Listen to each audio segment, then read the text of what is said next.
Hi and welcome back to another Power BI video. In this video, I'll show you how to create a random forest regression based on Python and Power BI.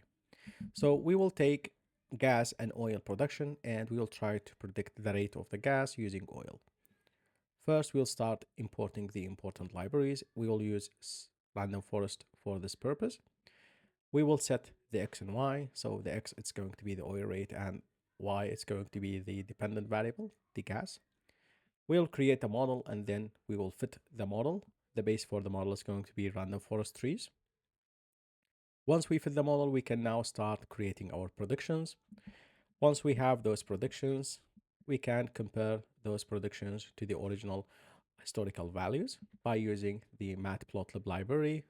We will plot both of these, and of course, we are going to make sure that we have a label for the predicted so we can distinguish it easily.